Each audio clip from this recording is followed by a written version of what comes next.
She's been in the trenches and know how things work on the inside. The one and only Danielle Smith. Share your opinion now. Call or text 403-974-8255. Danielle Smith on 770 CHQR. Brought to you by the Popowich Carmeli Advisory Group, CIBC Wood Gundy.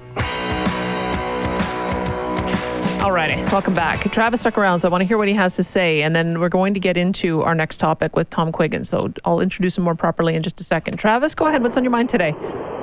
Hey, Danielle. I just wanted to say that you had read that statement from the SNC executive saying that they were worried about power plants and stuff in Ontario. He's delusional if he thinks that there aren't any other engineering firms that can do the same thing that they do here in Canada. Oh, no. Travis, he said only American companies can do it, and we'll just be trying for the bronze if we get rid of SNC. Oh, he's deluded if he thinks that. I mean, there's lots of them here in Alberta that can do what they do. Travis, thank you for that. And my texter got back to me saying DD stands for due diligence. So I should have been able to figure that out on the fly. Someone says that the reason why Justin Trudeau spoke all in French yesterday is yesterday was Francophonie Day. Okay, well, it's fine. I'll wait for Anglophony Day when he decides that he's going to answer all questions, even from those from Quebec MPs, in English. Oh, wait a minute. There probably isn't an Anglophony Day, is there? Do you think that there would ever happen? I mean, I want to go back and see how many times he has been asked a question by somebody en français and he answers in English. And if he does it all the time, okay. Then you know what? I'll have to come up with a different interpretation of it. But I thought it was rude and disrespectful. All right. Speaking of the things that are dividing our country, at the event that I went to last night, Peter Zion, and you should look him up, his books drew attention a few years ago when he said that this country is just fundamentally unsustainable, and Alberta in particular cannot continue on with the demographic problems that we're going to be facing. And he gave some interesting graphs to make his point. I think this is relevant because we're going to have to talk about what we do about this. The point he raises is that because of the tax and transfer system that we've set up in our country, it's all fine when you have a young population supporting a relatively small group of seniors, but now we have an imbalance. In Quebec, they're aging faster than the rest of the country. Ontario is just behind them. Within 3 years, they'll also have their bulge population that is in their senior years and no longer paying taxes. Guess who the outlier in that is? Alberta. We still have a young population. So when you put the context of the budget yesterday, of all of the new programs that are being offered up, what this is a recipe for is Alberta continuing to be the sole payer into the system and continuing to shoulder an increasing burden. Now, how have we managed that in the past? We've managed it through immigration. In 1971, when we started on our boom with Peter Lougheed, we had a population of 1.7 million. Today, we have a population of 4.3 million. That's almost a threefold increase. Meanwhile, the population of Canada as a whole has gone up 69%. So Alberta has added more people to its base ranks over this period of time, and we boomed as a result of it. So we have to make a choice here, because I am pro-immigration for this reason, because I have seen how necessary it has been to bring workers in to continue to fuel our economy. But we also have to understand that this is the gig, that if we keep on doing that, it continues to support a system that is fundamentally stacked against Alberta. Now, layer on top this additional problem that we have bilingualism. We've got, the other things CN pointed out is that we've got virtually no connections across the province, across the country. Almost every trade relationship is north-south. He says this doesn't happen anywhere else. Everywhere else functions like a normal country. He says that is not sustainable as well. And then on top of that, the fact that, so we don't have a real relationship with Quebec. You can see how it's dividing us, this bilingual nature. On top of that, he said that we do the worst job of any country in integrating the newcomers into being Canadian. He said every other country that relies on immigration, the United States, Australia, New Zealand, they do a much, much better job of ensuring that people learn the language, and within a generation, they identify as being unhyphenated. They identify as being part of that community. And I'm going to put it to you that you are not anti-immigrant. As much as you guys are expressing frustrations these days about immigration, I think that what you're expressing frustration about is that this constant division that we get from left-wing politicians that focus on all of the things that divide us is preventing us from focusing on the things that unite us. And that leads us into this next discussion, because I think that we've got really different views in the country about how to handle terrorism, who's responsible for it, how to talk about it. Is it right-wing extremism? Is it left-wing extremism? Is it Islamophobia? Is it something else? So I don't pretend to know all the answers to this, but I do know that we got to at least have the conversation so that we can understand where we go from here. Because I think our country is one that relies on immigration. We need to maintain a high level of support for it. And we have a current government that's doing everything possible to erode our confidence in the system, including allowing illegal migration, but in addition, allowing ISIS fighters to return home without facing any consequences, or giving $10 million to combatants like Omar Khadr. This is what is creating tension in our society. And so how do we solve it? That's what I want to know. I think Tom Quiggin has some answers. He's primary contributor to the Quiggin Report, which is a podcast that looks into the world of counterterrorism, intelligence gathering, and global security issues. He has 30 years of practical experience in security and intelligence matters, and he joins me now to talk some of these things through. Tom, thanks so much for being with me again. Good morning, Danielle, and thank you for inviting me to your show. Well, let's start with where my initial invitation to you came from, because I had somebody on the show last Friday who kept referring to this as right-wing terrorism, right-wing extremism, and I think he was using that term for a reason. And then I read the manifesto myself, and I thought, my goodness, like this doesn't look like what I would call a right-wing person.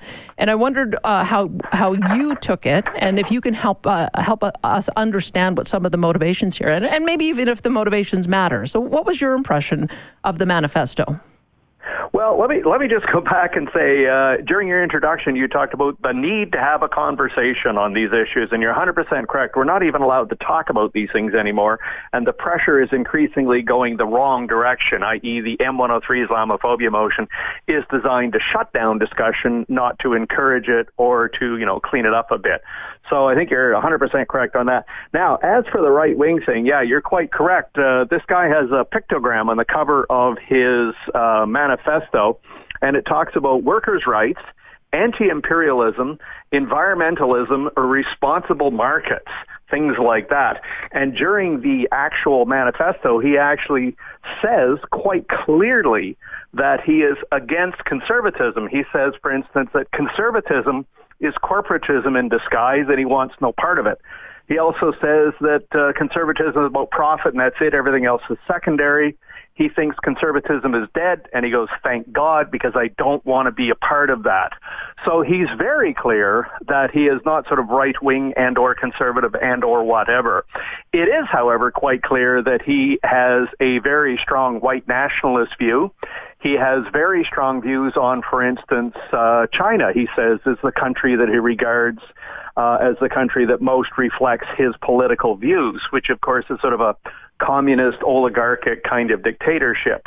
So he's many things, but he's not right-wing, that's for sure. Why do you think that became the dominant meme? It's almost like we don't know how to talk about extremism in neutral terms. Maybe you can't be neutral about it, but I know why conservatives get upset whenever some kind of act like this occurs, and it's immediately tagged as being in the right wing, because the next step, when they're referring to a conservative party, they say, oh, well, the right-wing conservatives, and so it ties the two together. And so people get their backs up when it's referred to that way. Why do you think that happens, though? Well, I think there's kind of an action and reaction problem here. The first thing we have is a series of politicians, like Mr. Trudeau is a good example, who you mentioned. Bonnie Crombie, the mayor of Mississauga, is another example, who actually say things like, the wave of terrorism we see has nothing to do with Islam. And it's like, the King of Morocco and his top 400 scholars say it's got something to do with Islam. Most Islamic scholars say it has something to do with Islam. There's a problem and we need to talk about it. So you get this business now of saying, well, every time there's a Islamist kind of terrorist attack, i.e. blowing up the Ariana Grande concert or the nightclub attack in Paris or the shootout on Parliament Hill in Canada, it's got nothing to do with Islam and he was mentally challenged. But then if it's something other than a Muslim do, that's right-wing terrorism and all white people must be held accountable for his action. And I think it's that double standard that drives people really nuts. That on the one side, clearly it does have something to do with Islam, And, the best and the brightest of Islamic scholars admit this, and these are Muslims themselves, like my co-authors in my book. So this is kind of a conversation we need to have. And what we're actually seeing is what the academic literature would call reciprocal extremism, which is to say, if a society is bombarded enough times by a certain kind of violence and the government refuses to deal with it, you will get a reciprocal kind of action. People tend to see this through the lens of left and right, but it's not really useful. The lens you kind of have to look at it through is more like globalist versus nationalist, or elitist versus populist, or those people who are being carried along by the economic wave, or those people who are being left behind. When you see it through those lenses, it's a much clearer, much easier problem to see. But unfortunately, our mainstream media in Canada tends to be progressive, i.e. left, and that's the only lens it can use is left-right. And many conservatives, I think, fall into the same trap. They can only see it through a left-right problem, rather than the real problem, which is a globalist versus nationalist. I think there's also another layer to it, though, is that we do every year have hate crime statistics that come out, and there has been a growth in hate crimes against the Muslim community. And I think that there's this reaction on the part of politicians that they don't want to do anything to fan the flames. They want, when something like this happens, they don't want Muslims to be a target in their community. I think that's a legitimate inclination for them to have. But I don't know how you do an acknowledgement of the tensions at the same time as trying to tamp them down. That almost seems to be the dance that they're trying to do. And I don't know how to do that, if you have some advice on it. Yeah, well, with hate crimes in Canada, the spike in hate crimes in Canada is being led by hate crimes against Jews, which is one thing. The top three groups of people in Canada who are still the recipient of hate crime activity are gays, blacks, and Jews. And hate crimes against Muslims actually was going down in 2017, 2018. It may be going back up now again. But here's the issue, and you raise it exactly. They say, well, we don't want to cause a reaction against all Muslims, and it's good. Don't. In that case, let's say we have a problem. We have an Islamist problem. We have a political Islam problem. Not all Irish people are terrorists. We got past that with the IRA and Sinn Féin and everything else. Not all people from Quebec are terrorists, even though that's where the FLQ is from. We were able to distinguish between a Quebecer and a member of the FLQ. So why is it we can't distinguish between a large minority of folks who choose to use violence in the name of political Islam and the rest of the Muslim community? Is that how we should be referring to it? Maybe you've actually just come up with the term that allows us to distinguish, is to call it political Islam.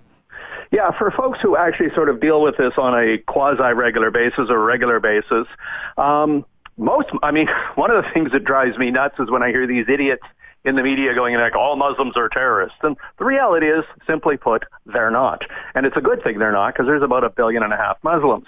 What you do have, however, is a fairly substantial minority of people who subscribe to the Muslim Brotherhood. They subscribe to Hizb ut-Tahrir. They subscribe to a Khomeiniist view of the world as pushed by the government of Iran. They subscribe to Al-Qaeda, Al-Nusra, the Moro Islamic Liberation Front, etc., etc. And that is political Islam. And to make that clear, Hassan al-Banna, the guy who is sort of the granddaddy of all the political Islam movements, said the nature of Islam is to dominate, not to be dominated. And it will dominate in all areas of the world, and will dominate all other forms of societal organization, be it political, religious, economic, educational, or whatever. So folks that ascribe to that form of Islam are what we call Islamists or followers of political Islam.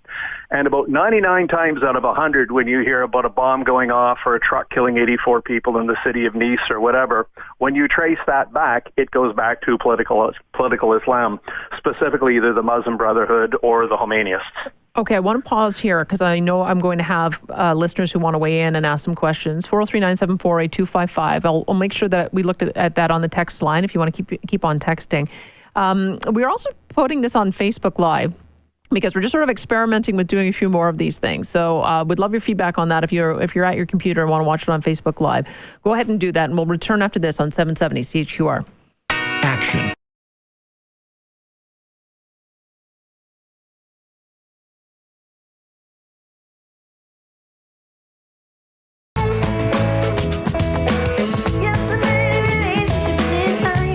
All right. Got a couple of comments here, and many of you have been asking this question as well.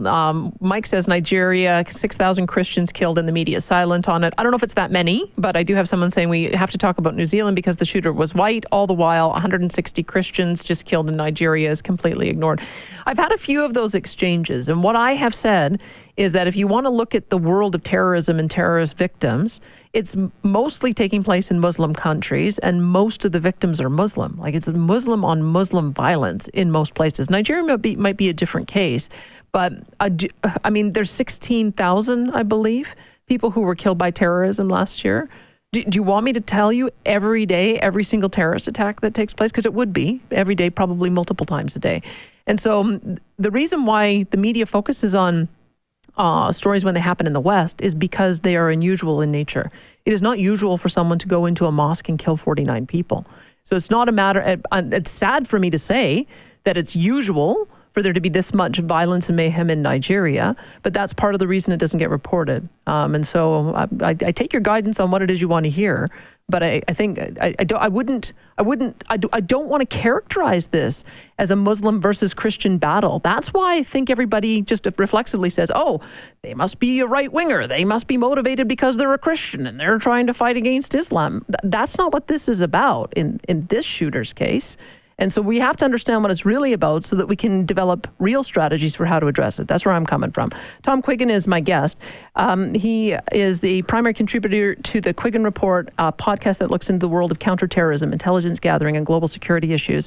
I've got somebody saying, Tom, come on, guest. Never in my life have I ever heard anyone ever say all Muslims are terrorists. Why the untruthfulness? Well, I'll tell you what I've heard, Tom. I've heard many of my callers, and I'll probably hear from a few of them saying, you don't understand Islam then, because every person who practices the faith is obligated to turn their nation into a Muslim nation. It's against the law for them to live in a country that isn't Muslim. That's why every Muslim is one that won't embrace the new culture that they move to. And I wonder if you can just unbundle that a bit for us. Is that your reading of how most Muslims outside of Muslim countries operate, or why do people have that impression that they do? Well, okay, exactly the problem. Let's just take a couple of steps back. First off, there is kind of a global struggle for the soul of Islam, and it's taking place in over 100 countries. So when you mentioned that more Muslims are killing Muslims than Muslims are killing Christians, you're probably correct in that, in the sense that the world's top 10 countries that suffer from death from terrorism are all Muslim-majority countries, and most of the time it's Muslims killing Muslims. Having said that, there is also a struggle in the West. The United Kingdom, France, Belgium, Germany, Sweden, Norway, Finland, Canada, America, New Zealand, Australia, whatever, where we have a substantive minority of Muslims moving into the country who subscribe to these kinds of political beliefs, i.e., they follow guys like El-Ghazali who say that if you're a Muslim living in a non-Muslim country, you are at war with your country until such time you can dominate it. So again, it's a minority, but it is substantial. So that's where that sort of line comes from, that some people believe that all Muslims are pushing for supremacy, they're pushing for violence, whatever. It's not true, but unfortunately, you do see groups like the Muslim Brotherhood, Hizb ut-Tahrir, whoever, who do push this kind of analysis, who do push this kind of belief system. So when people read Hassan al-Banna, if they read Syed Qutb, or if they read El-Ghazali, that's what they're getting, and that's where that belief system comes from. Now, as we discussed earlier, there needs to be sort of a separation between those folks who are pushing the violence, advocating Islamist supremacism, and most Muslims who come to Canada, America, Australia, whatever, to get away from this foolishness. A lot of folks left Saudi Arabia, they left Pakistan, they left Iran, they left Egypt because they want to get away from this kind of nonsense. And many of the Muslims I work with, for example, and my co-authors, are here in this country for this reason. And then they look around and they see the exact same kind of foolishness starting up. They see these kinds of people in our government. And I mean, I've had them look at me and go, what's wrong with you white people anyway? Why can't you get the message you've got a problem? So this is kind of where we're at. Well, and now we're seeing the reaction in New Zealand, and it's exactly what the manifesto writer and terrorist wanted. He wanted there to be. He said he chose guns because he knew that would result in a reaction of politicians banning guns, which he hopes will lead to a counter reaction. This sort of counter radicalization that you're talking about. It has happened as if on cue, but I have a suspicion that probably wouldn't have been your recommendation about the first act to take on this. What would your recommendation have been? No, I mean, this is the attack in New Zealand is not new. The Prime Minister there said it's unprecedented. It may be unprecedented in New Zealand, but it's not unprecedented globally in the sense that we had the same thing happen here in Quebec City. They had the same thing happen in Dresden, Germany, and there's been a whole series of these kinds of attacks against mosques and Muslims based on this issue. In other words, reciprocal radicalization, where people are tired of hearing from the government, they're tired of the attacks, and they're taking the fight into their own hands. So one of the problems with weak governments or vacuous leaders is they actually, in their hearts, genuinely believe they can solve problems by banning stuff. They love to, ban trans fats, and we're going to ban sweet drinks, and we're going to ban guns, and we're going to ban cocaine, and we're going to ban heroin, we're going to ban marijuana, or we're going to allow it, or we're going to ban alcohol. And of course, the question is, how does that work out? I mean, if banning of things is so successful, why do we have a fentanyl problem in BC? Why don't we have a perfect society? Indeed. Tom, I sure hope you can stay on because I booked a full hour for this, but I don't know if your time permits you to stay with us. We're going to continue the conversation. Stay with us on 770 CHQR. It's bigger than my house.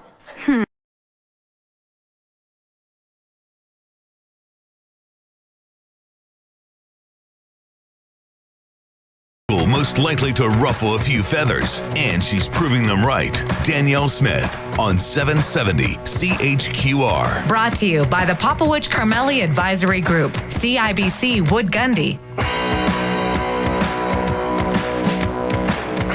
All right, Bruce says, again, the same people preaching tolerance are the same people breeding intolerance. You yourself just bent over backwards, speaking any excuses you can to justify not wanting people to talk about Muslims killing non-Muslims. That's what's frustrating people. Well, I don't want to give a false impression, is the point. I mean, I suppose I could just cherry pick all the terrorist incidents where you've got these extremist groups targeting Christians, but would that be fair as well?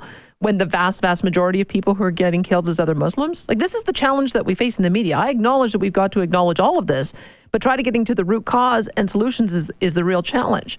Now, most people have been praising New Zealand Prime Minister Jacinda Ardern, but I just heard my guests say that the hallmarks of a weak leader is they want to ban stuff. So ban guns, ban the manifesto, ban talking about political Islam, or at least downplay it. That would seem to be the opposite of what needs to be done in this situation. We're going to see what Tom has to say about what should be done. Tom Quiggin is a terrorist expert from an intelligence expert, and he joins us once again to continue the conversation. So Tom, if I can, do you think then that this has been handled incorrectly? If you're going to try to reduce the tensions that led to this in the first place? Yeah, I mean, at the end of the day, if you want to solve a problem, you have to admit the problem exists and then try and figure some way to get rid of the problem, get the problem down to a lower level where we can deal with it, or perhaps solve the problem. Unfortunately, here in the West, largely led by countries like Sweden, the United Kingdom, and France, but increasingly countries like Canada and New Zealand, the exact opposite approach has been taken is we need to shut down any kind of negative discussion that does not fit the progressive views of our current leaders. So in New Zealand, for example, as you mentioned, one of the first things came out was if you possess the video that the guy shot while he was doing the terrorist attack, you can go to jail for 10 years. If you share that with someone, you can go to jail for 14 years. They went to some of the internet service providers and told them they wanted them to freeze all their activity, and they wanted the names, emails, and IP addresses of anyone who discussed the attack immediately after it occurred. And now we're getting the business of banning guns, and we're getting, Jordan Peterson's book was banned in New Zealand, for God's sakes, because of this attack. So anybody that doesn't subscribe to the progressive narrative of, everything is good, there is no problem, it's got nothing to do with Islam, and it's all the fault of, right-wing extremism, if you deviate from that orthodoxy, then you are immediately ostracized and shut down.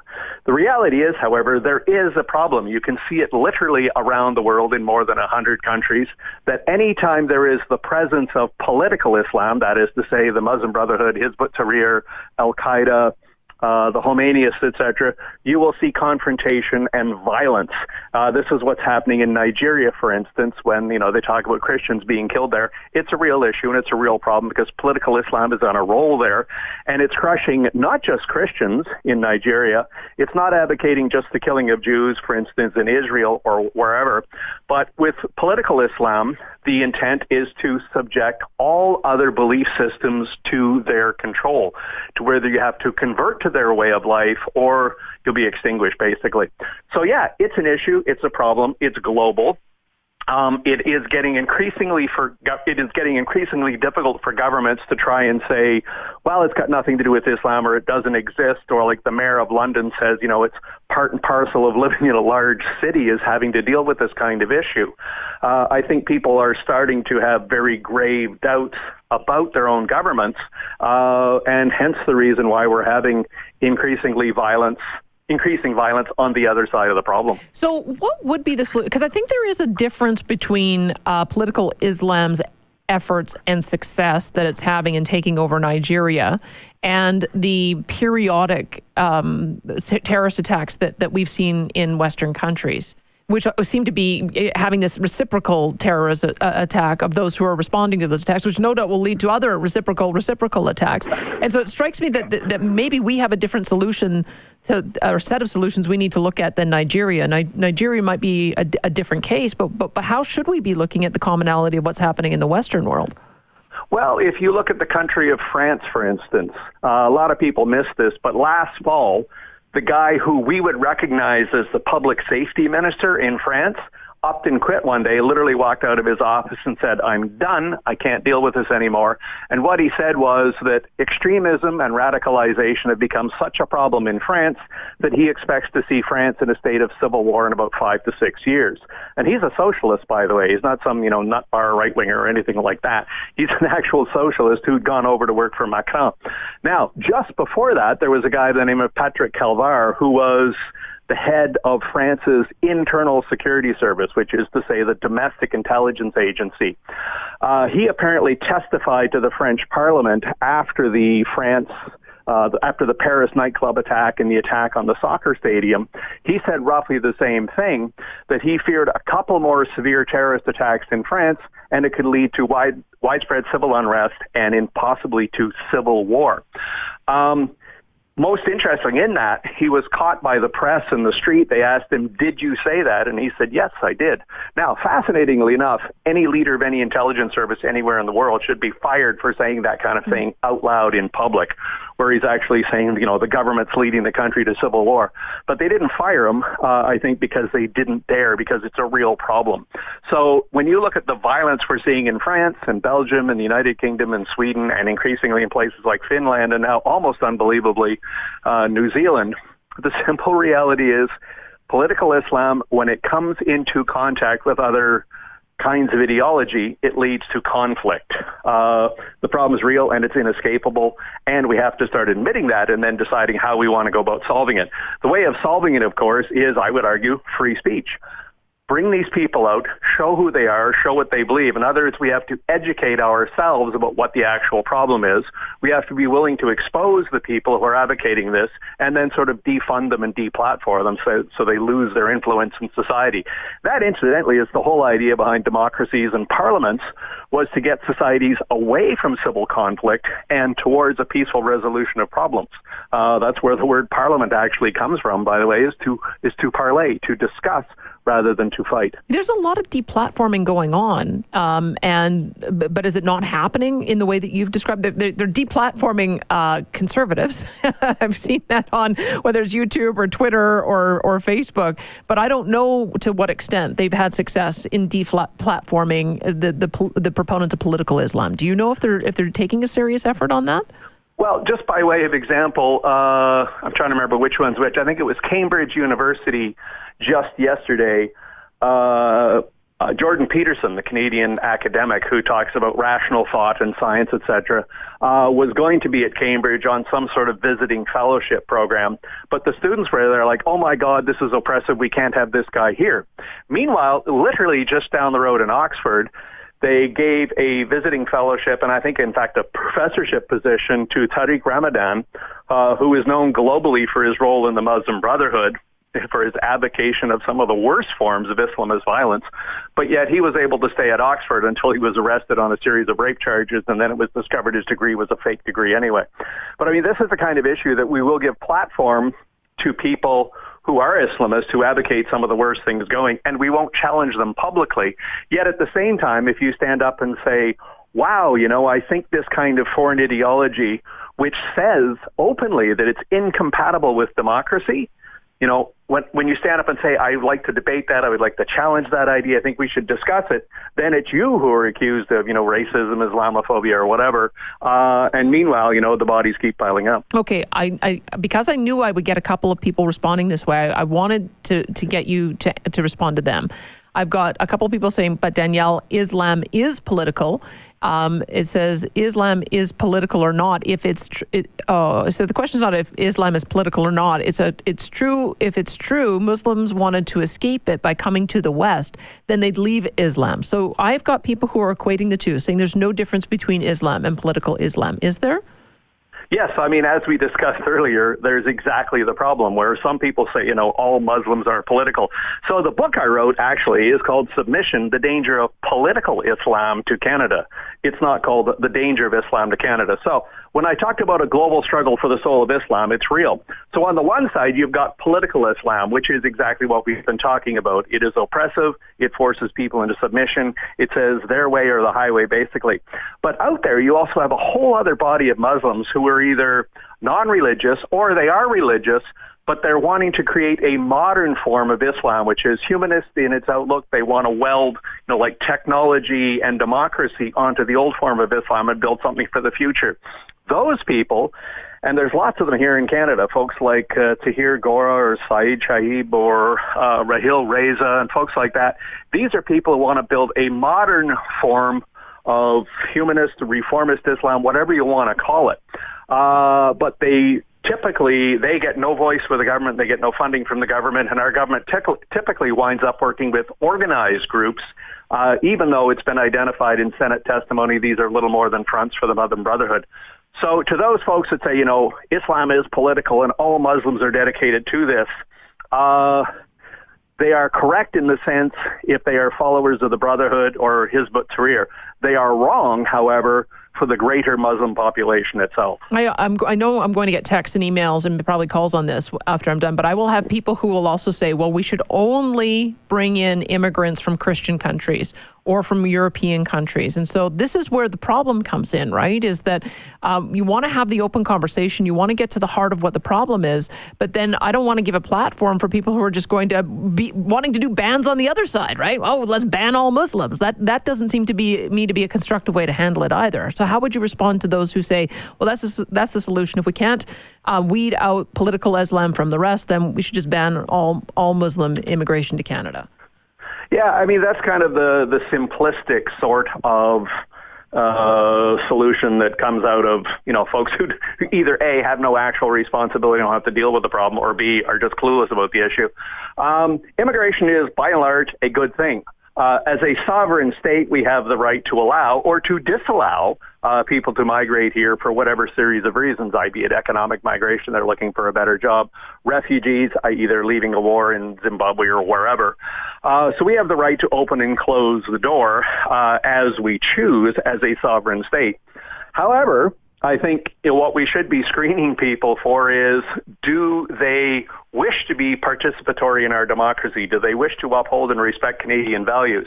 And once they're here, if they want to form charities, if they want to form their own groups, one of the things that they should be asked when, forming a charity, whatever, is, do you place the Canadian Constitution as the supreme law of the country?